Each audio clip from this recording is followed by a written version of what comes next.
ભાવનગરમાં વજન કપાતના વિવાદ વચ્ચે ડુંગળીની હરાજી, માર્કેટિંગ યાર્ડમાં નિકાસબંધીના વિરોધ બાદ હરાજીની શરૂઆત। 4 દિવસ હરાજી બંધ રહ્યા બાદ ફરી હરાજી શરૂ થઈ છે। વેપારીઓ અને ખેડૂતો હરાજી કરવા સહમત થયા। હાલ યાર્ડમાં ડુંગળીના 25,000 ગુણીની આવક શરૂ છે। મયુર અમારી સાથે જોડાઈ ગયા છે। મયુર, 4 દિવસ હરાજી બંધ રહી, હવે આજે હરાજી શરૂ થઈ રહી છે, તો શું યોગ્ય ભાવ ખેડૂતોને મળી રહ્યા છે ખરી?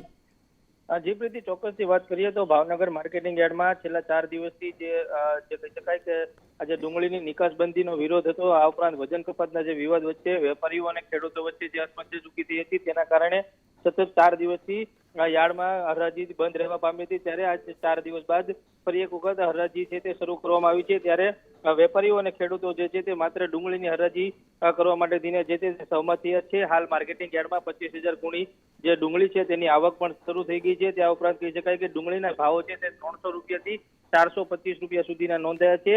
અને હાલ ભાવનગર માર્કેટિંગ યાર્ડમાં માત્ર એક જે ડુંગળી છે તેની હરાજી શરૂ કરવામાં આવી છે। આ ઉપરાંત કપાસ અને મગફળીમાં વજન કપાતના વિરોધને લઈને હજી પણ યાર્ડમાં હરાજી છે તે બંધ રહેવા પામી છે। આભાર તમામ વિગતો માટે મયુર।